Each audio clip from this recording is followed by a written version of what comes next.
Hi, I'm Mitch Gallagher from Sweetwater. Thanks for joining us today. We've got a very special guest here. This is Michael Brauer. Great to see you. Great to see you too, Mitch. You're here on behalf of Heritage Audio. Yesterday we were checking out the new EQ.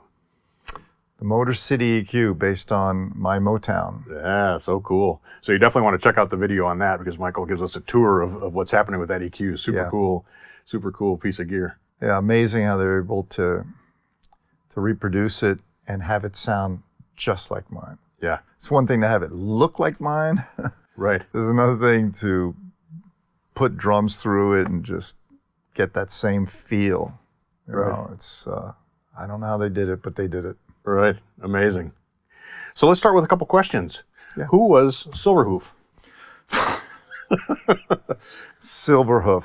Well, after I graduated from college, I had a band. It was a 6-piece band, 2 horns, singer, rhythm section, and we were a cover band. Mm-hmm. And we played all over the Midwest.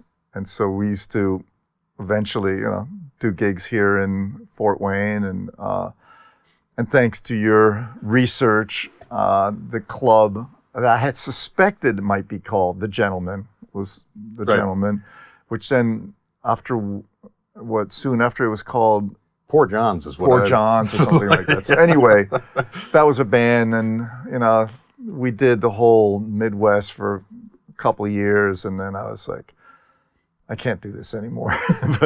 but at the same time, I was also learning how to record just by the fact that I was recording our rehearsals. I had a TIAC, I don't remember the number, but it was a half-track 1/4 inch. Right. And it's a great sound. And I also was the sound mixer for the band. I had the PV8 knob, mixer next to me, and I would, get the sound. Right. Be drumming between songs, do some changes, and I started liking that more than this. Right. So eventually I said, all right, time to break up the band, and moved back east. Right. And eventually got a job at Mediasound, Mm-hmm. which turned out to be, well, the reason why I'm here. Right. So did you go in right away, start working in the studios, or did you start somewhere else with Mediasound? Well, at Mediasound, I went to many cities. I went to Chicago, and I went to a lot of cities looking for a job. Nobody seemed to think that I had what it took. Mm-hmm. And I was also 25, which isn't all that old, but they seemed to think it was. But in New York City, I checked out a couple of studios, and they basically sent me to Mediasound and said, they're going to love you there. Mm-hmm. And I started in shipping. Right. Where I was stocking the studios, in the mornings. No cleaning. We had a cleaning staff, which was, kind of cool. And a luxury, I think. Yeah. And then I was taking the tapes, and going to the labels or going to the producers and delivering, whatever session had just been done that day and I was all on reel-to-reel generally. There wasn't really cassette or DAT yet. And then eventually I became head of shipping. Right. And then, but that was usually from 8:30 or 9 until 6. And then after that, I was always staying at the studio, offering to help, any of the engineers or helping the assistants. And same thing on the weekends. If anybody was doing their own little project, they were on their own, I'd always throw the hand up. And a couple engineers really took a liking to me and brought me under their wing, which is what it's all about. I mean, to get that opportunity where they take interest in you. And eventually a situation happened where an assistant position opened up, and I went right in. I didn't even go in as a second assistant because I knew how every one of the engineers liked their session set up. They knew me. So I just slid right in there, and I was pretty serious. This is what I wanted. Right. At that point. I mean, I'd been in the band. I knew that that's not the life I wanted. And I was committed to, okay, I want to be. Now, I didn't know at the end of the day that, you know, I was going to be mixing particularly, because I was learning engineering. Everything I engineered, you know, eventually I would be able to mix. I didn't know whether it would be production. I didn't know any of it. All I knew, I was in the studio and I was happy. Right. That's all I knew for the first time in a few years. Right. You know, I could come in and just work with great musicians, and the ones who, I remember when Bernard Purdie first came in, that was the first time I ever got super nervous. I mean, I just had this, you know, because it was Bernard Purdie and I'd been playing his stuff, and he was the king of fatback, you know, and I'd been playing all the Aretha records that he was on, and it was really exciting. I mean, I was like, wow, this is living the life, you know? Yeah. and then, and then eventually, I kind of quickly moved up into engineering and became a staff engineer. And it was just this flow. It was just this time just went by, and then, you know, I was just so happy. It was hard. It's not like every day I was like, woohoo, you know, when you're working 20-hour days, but I didn't care. I was just, you know, when shipping was done, I stayed in the studio, and then, you know, that kind of opened up the opportunities that I didn't feel entitled. I didn't feel anything. I just wanted to be there, you know, somebody, you know, with somebody like me to help clean up or anything. And that's the way you did it in those days, right? You started and you worked your way in. That's the way it should still be done today, too. Yeah, it's a little different today, though. So you didn't go to school, you didn't study engineering, you didn't do any of those kind of I don't things? even think at the time that there was. I think what was the first school in New York City? It was Audio Engineering Institute or something. But no, there was none of that yet. It was an apprenticeship. Right. Everything you need to learn, you did it every day by watching. But you had some pretty amazing guys to apprentice with. Yeah, I mean, to have the greatest on the East Coast, which turned out to be, you know, probably the greatest in the world, was, again, it's one of those things like, wow, how lucky am I, you know, not to have had the opportunity to learn from people who did things completely different from each other. You know, I remember if Clear Mountain did it one way, you know, Godfrey Diamond would just do it a completely different way. You know, everybody used to just go, I can do this. I can, you know, it was just fun. Everybody was so creative, so unique. And then it was Tony Bon Jovi, you know, who had been a Motown engineer, and wow, you know, the sounds were just, I remember sometimes I'd just be sitting there going, I can't believe how great this sounds. You know? And then I'd be thinking, oh man, am I ever going to be able to do anything that sounds like this? If, you know, if I'm half as good, I should be able to have a career. But it was intimidating how great these guys were. But they weren't, you know, they were just so down to earth. They were just, everybody was in it for the same thing. Everybody was in to record music the best possible and make the client happy, make the artist happy. You know, it was a service business. Right. Yeah. Right. So one of the first projects that I saw that you had done on your own as engineer was with Luther Vandross, correct? Oh, yes. I met him when, during the day we did commercials, right? And then during the evenings we did records. So during the day you'd see Luther doing all the ad dates. And then you'd usually see the same musicians, the same, you know, during the night doing albums. And there was a point where, and so I saw Luther all the time, basically morning and night. Right. And I was doing generally 2 shifts if I could. So I would do the 9 to 5 and 6 or 7 to 1, whatever, I didn't care. And Luther decided, well, I'd met him officially when I was, not officially, he was doing the commercials, but when I was doing Change, the band Change came over to, or the producer came over to Mediasound and had hired Luther to do a couple songs, Glow of Love and Searching. So I recorded those and I mixed them and they became, you know, quite successful. And then Luther eventually said, well, I'm doing my own solo record. And this is how it goes. You start here, you do a good job, they like you, you continue on. Right. And, and then of course, Luther's record became very special. Yeah, it was a big entree into Yeah. the world. That's so cool. So I'm curious, given that you were apprenticing, as you mentioned, with Clear Mountain and Bon Jovi and all these amazing engineers, did you say, I'm going to take this from Bob, I'm going to take this from Tony, I'm going to take this? Every day. Or did you have your own, no, I'm going to do it this way, is the way I want to do it? Or? Well, when you take a little of this and a little of that and a little of that, and you put it all together, that becomes your own thing. Mm-hmm. Right? I mean, I could take the left side of the piano, from Joe Jorgensen, and the right side of the piano from Alan Varner, and now I've got myself, because I love what it was going on the top end and love what was going on, and see whether they phased together and worked together. But then suddenly I'm getting kind of the best of the guys on the piano sound, and plus the EQ and everything, right? But you would try this, or you would try different combinations, or you would try your own. But here you are, you're working with great guys who are all doing things differently, and it was like a toy factory, where you just, a factory, a toy store where you're just coming in and you're going, I think I'll take the way he does this vocal, and I'll take the way, you just pick and choose, and then you would have your own thing going. But again, it's about your personality and your character, and how do you interpret this music that's going on, and how do you record it.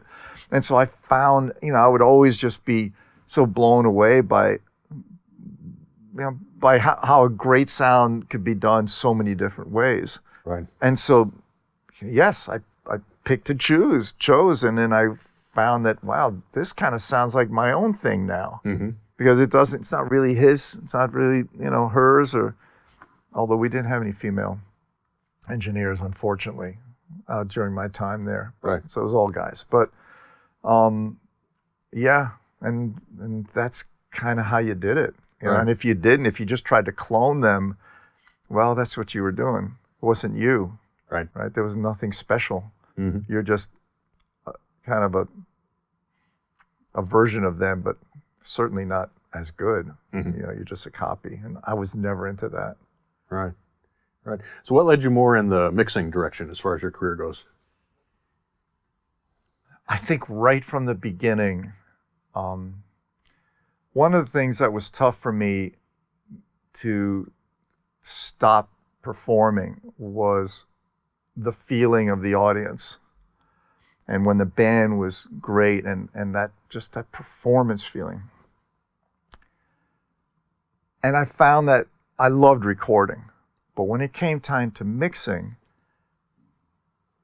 I wanted to keep that feeling in my head, and so I actually would imagine that there was an audience when I was mixing, and I was still performing. So right from the beginning, the guys saw me, the way I would move and stand up when I was mixing and stuff, and they're like, "What are you doing?" And I was like, well, first of all, I'm into the music I'm doing, but second, I imagine that I'm performing again, because I missed that. Mm-hmm. And, as much as I loved recording, I did maybe a couple years of producing. But at the end of the day, I just wanted to mix. And as the years went on, the specialty of a mixer became more and more in demand. Right? I mean, guys like Clear Mountain and Godfrey and Jeffrey Lesser, and I mean, many of these guys had left media. Some had gone to the power station, but they were becoming, even at the last couple of years as they were there was more of a demand of bringing your stuff to these guys, and then maybe doing a couple overdubs and then mixing. Mm-hmm.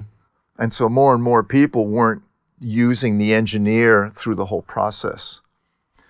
And people were noticing that I was mixing pretty well. Mm-hmm. There was something about it.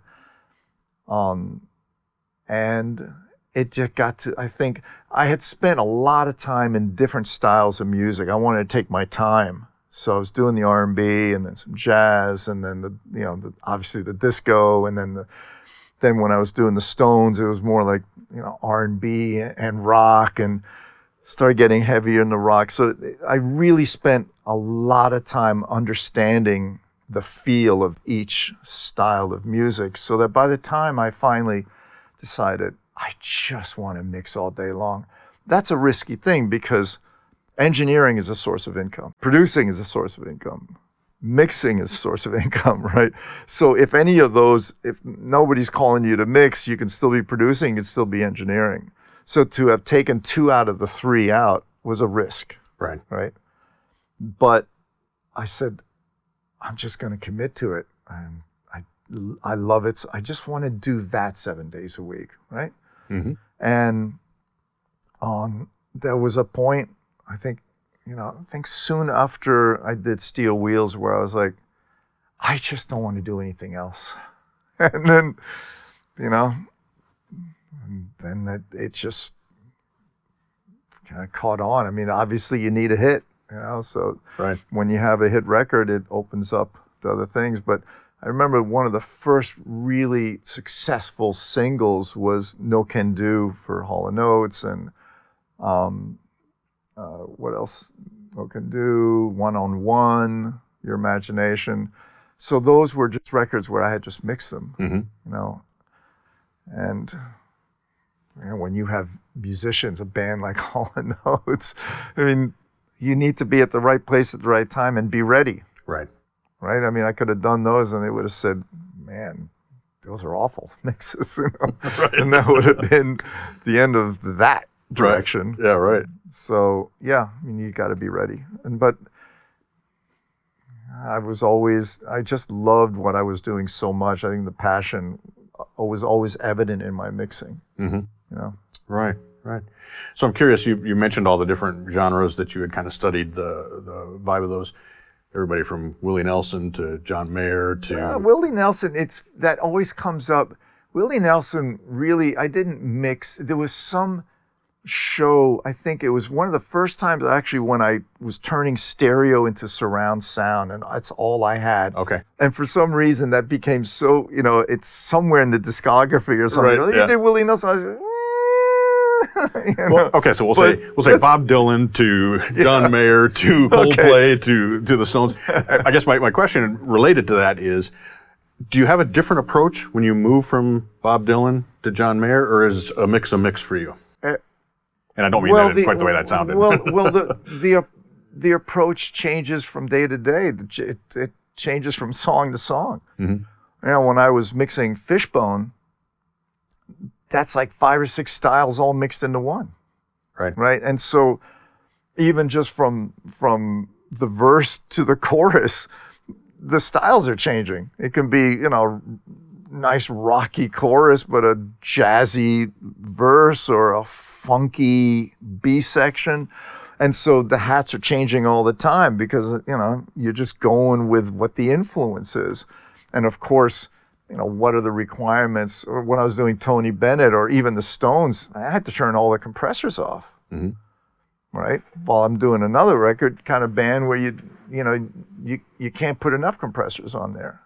So, and that's the reason why I say I took so long understanding and mixing different styles of music before I made the final commitment, is I really want to understand as many different styles by doing it. Right. So, yes, it changes all the time, but there's no thought in it. Mm-hmm. It's not like, well, I think I have to, you put up the song and then you stop thinking. Just let it flow. Right. So it dictates. Yeah, sure. And then, of course, you're always going to get the comments and the direction from the producer or the artist, right? And the greater the producer, the better I became. Mm-hmm. Or with Chris, with Coldplay, he always took me to a higher level. He took my mixes and just made me better. He would just stretch me all the way to the edge. It was, and this is what we all need. It's not like, well, now I'm a mixer. I'll look at my gold record. I don't need to learn anymore. Right. It's like, yeah, right. Right. How much do you feel you have to stay with the current sound, or how do you prevent your mixes from sounding dated? Because you don't stay in the comfort zone for very long. Mm-hmm.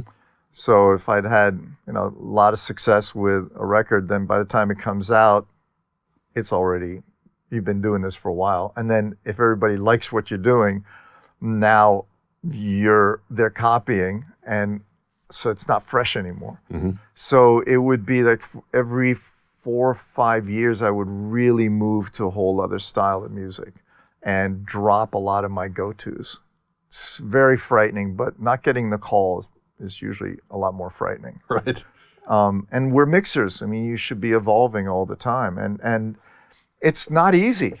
And there are times when you just, it's like a roller coaster. Mm-hmm. All our careers are just roller coasters, but you just hope that the roller coaster doesn't stop. Right. At least, And I've lasted 4 decades, so I don't know. Who knows what's next? I mean, Atmos is very interesting. Mm-hmm.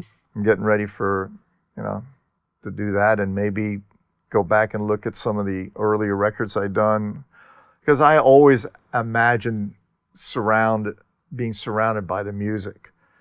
And yet we only had 2 speakers. So for me to make this move, okay, well, it's another thing you got to learn. Okay, fine.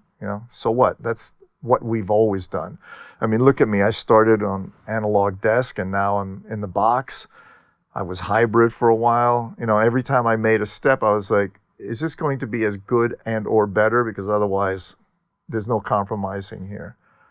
And Atmos now is just giving you this luxury of just being wrapped around music and in a way that should be able to enhance the song in your mind even more than it could have done when it was just coming at you. But to be immersive in it, for me, that's so exciting. And that'll be the next thing I'll be learning, and I'll be, in there night and day until it feels natural to me and I don't have to think about how to execute these ideas. Right. So, yeah, as a mixer, one must evolve. Mm-hmm. Right. So we were joking yesterday that you've become a verb with Brauerizing, but and of course that refers to your techniques of multi-bus compressing and things. But one of the things that is interesting to me is, given that compression side of things, your mixes are very dynamic. They don't sound squashed to me, and oftentimes when someone applies a lot of compression, they get smaller sounding. Right. So I wanted to ask you about that and your thoughts on that. Well, I learned how to make something overly compressed and tiny. And Mike Barbiero, who's a great, legendary recording engineer and mixer who's done Guns N' Roses and, well, there's a long list, but I mean, that's enough to say. At the time, I was the assistant. I was at the level below him and Godfrey and the other guys, right? And I had been mixing. I'd mixed something, and I got the call the next day from somebody in production saying, "Michael, the client's complaining that your mix sounds really, really tiny, and it's like it's just always tiny. No matter how loud it is, it sounds tiny." And I was like, "What? What are you talking about?" He goes, "Well, come into the studio now, and Mike Barbiero is going to be there." I was like, "Okay." And so I come in, and Mike's looking at me, and he goes, "All right, let me play you your mix." I go, "Okay, cool." And then he's playing it, and it's fairly quiet. And he goes, "Yeah, okay." And he turns it up. He goes, "Do you notice any difference?" I go, "It's a little louder." "Yeah. Does it get any bigger?" "It's tiny." I was like, "Well, what happened?" He goes, "You overcompress so badly. It's not going anywhere." I was like, "Ah!" And I didn't touch a compressor for another 6 months. I was just like, "Oh my God." So I know about overcompression. My approach, and a lot of that is pre-compression. So no matter where you put the fader, you've already are compressing the instrument at the insert. And so it isn't, it's just there. It's compressed. And if you compress a little or more, the fader doesn't mean anything. It's the way it is. And my approach and it's too long a story to tell you how I got there, but basically it was one of those things again. I was only mixing. I hadn't recorded Aretha Franklin's Zoomin'. Freeway of Love was one of the songs, but Who Zoomin' Who, I think was the name of the album. And I had a horrible time trying to get things to be really dynamic and big. But in this case, it was, oh goodness, I knew I would do this. I have forgotten where I was going with this. With the getting the big sounds with the compression. Right. Okay. So can we back up a little bit sure. and edit this? Because I'm so good at this. Okay. So with Aretha, I had learned the hard way that I couldn't get it dynamic, and the way that my approach works is that you mix into compression. So as you, and in order to do that, then I was putting compressors over 3 sub stereo, and each one, so I could put the drums through B, and so I don't want to get too technical on this really, because it's boring to me and more boring to anybody else. But what was happening is, now as I would add the instruments and the level, it would start working the compressors. And if it's just right, the compressors would bounce back. They would just kind of push back. And I was like, wow, this is really cool. It's like there's motion going on, and as I'm moving it, it's moving back. And that was the essence, where I didn't realize that I was doing things completely the opposite. I didn't understand that I was actually mixing into compression or doing post-compression. It was later when I was, maybe other people were trying to analyze what I was doing. I was like, oh, is that what I was doing? Meaning that I wasn't all that technical. I was just like, trying to do things that felt good. And and so what the result of that is, to ask, the original question, well, how did you make things sound bigger, is that when you do it right, compression enhances the emotion, right? And if it enhances the sound, of course, the emotion, it becomes more emotional. And so that was the approach that I took, that I found that I could make things sound much bigger, because of my fear that I would never want to have compressors make things small again in my life, Right. And that approach, when done right, things sound bigger and more dynamic. And it's a perceived loudness, which is what's cool. It's like you think it's going this big, but if you look at the metering, it's maybe like a third of that. So, and that was a great benefit, right? With today's. Is there something different you have to ask of or tell the mastering engineers to not lose that on the back end? No, I think any of us as mixers, you just want the mastering engineer to enhance what you've got. Don't implode it, right?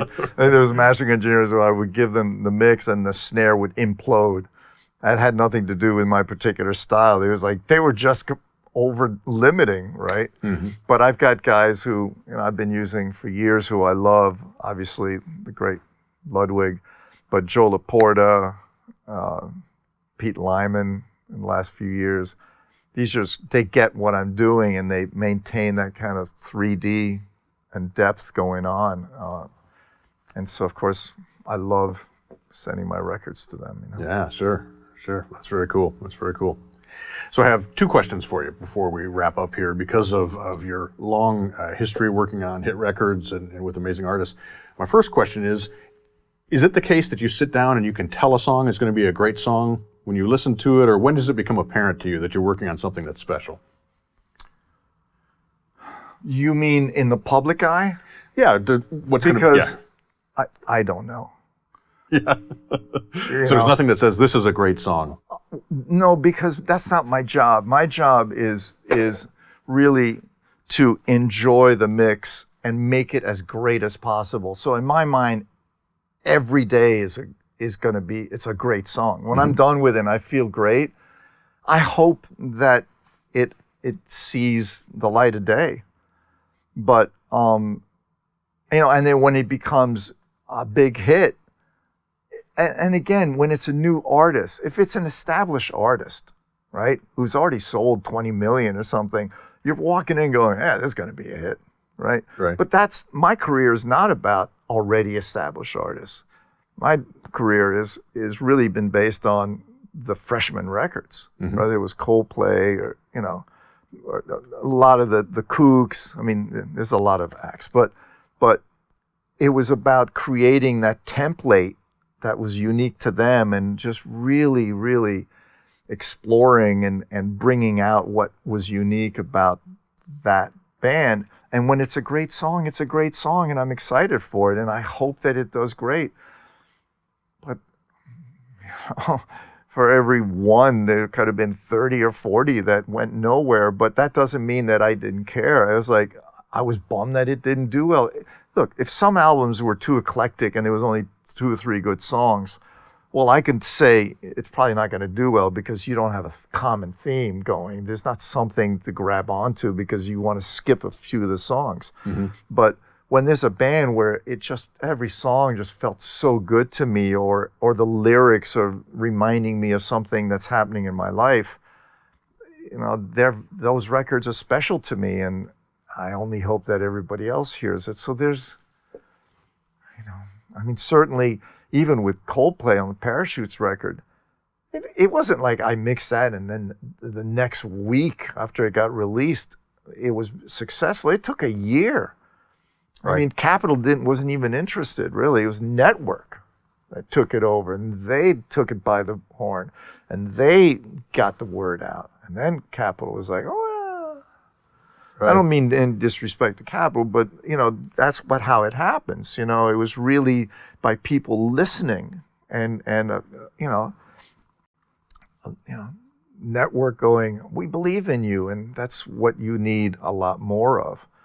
And of course, when Capitol understood that, they went with it, but it wasn't obvious. And to me, it was obvious. Why? Because my family was listening to it all the time at home. Whenever I would mix something, I'd bring it home and I'd be playing it at home, Sure. And I could always tell, or I played in the car, and I could always tell whether, if my kids or my wife at the time was enjoying it, then, if they'd all kind of be doing something else and not caring, I go, oh, okay. But that particular record, every time I'd come home, didn't matter what else I was mixing, I was always hearing Coldplay and then when I started showing it around, even before they came out, these label people were freaking out. Like, who is this? What is this? So you get these indicators. Right. But I always hope for the best for them. Of course, sure. So when I have someone like yourself who works on such a high level and has worked with so many amazing artists, we've mentioned just a few from your long discography, I always have to ask, what is it that makes a great artist?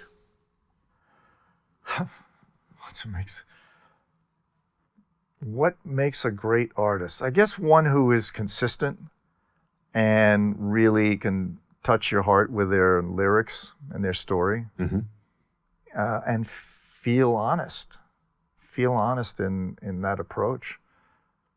Right. I don't know. And can deliver live. I mean, I've mixed records where I thought this record was great, and then I saw them in the club performing, and I was like, ain't no way. And I was right. Yeah. You never heard from them. Why? Because they couldn't deliver what they had done in the studio. They had no charisma. They had no personality. They were like putting down the audience. I mean, I was just like, oh boy. I need to be paid tomorrow. Quickly. Right. That's awesome. So I'll ask one more question. I said it was 2, but I'm going to add one on the end. So many musicians are mixing themselves. Many people want to get into mixing and engineering. And of As course, my things son are, is doing, yeah, yes. and things are very different today than there's not so much the apprenticeship thing anymore. Do you have advice for someone who wants to get into to mixing records? Well, do exactly what you're suggesting. But I think at some point, you do need a good mentor. And there's so many of us out there now, right? I mean, I started Mix with the Masters some 10, 11 years ago. You've got Fab with Pure Mix. So many videos are out there now. So there was never any of that. And the videos, really, you're getting to witness how these people think, as opposed to a classroom, with a chalkboard, and you'd EQ this on that, and it's like, why, if you give this song to 5 different mixers, and they're all mixers you love, it's going to be 5 different approaches. They're all going to be great. Well, which is the one that the band wants? Right. Doesn't matter how great yours. What does a band associate with? That's the mixer that's going to do the whole album. But they can all be great mixes. But you need the opportunity is there. But to try to get a job at one of the few great studios that are left, to get an internship and learn your way up, it's still an apprenticeship, and you need to learn not only if how to record, but also how to speak interpersonal communication with the artist or the producer. And that's 90% of it. If you're in a room and you can't handle a particular scenario, and because you don't know how to communicate, they're not going to want to work with you. So it's not all about the talent. I know guys who were really great engineers who just had to go on and do something else, while the guys that were much lesser engineers were busy all the time. Why? Because the producer loved them, loved being in the same room. Remember, you're in a room generally with no windows for 12 hours a day. And, Ross Hogarth made it very simple. Don't be a He told that to my son when my son went out there, and I introduced him to all my, my buddies, and they all kind of gave him little life coaches, on Russ's. Yeah, here's your lesson. Don't be a and that's what it's about. Don't be a Right. Don't act like you're the artist. Right. Right. Right. You're the engineer. And without the artist, it's a very quiet room. Very quiet. Right. Right. That's awesome. That's great advice. We appreciate it. And we appreciate you taking time with us today. My pleasure. And we appreciate Heritage Audio bringing you in, and congrats on the MotorCity EQ. I can't wait to get my hands on it and run some kick drum and some snare. And check it out, man. It's gonna be pretty fun. cool. Yeah, definitely. Great to see you. Thanks right. again. Welcome. And thank you for joining me today. I'm Mitch Gallagher from Sweetwater.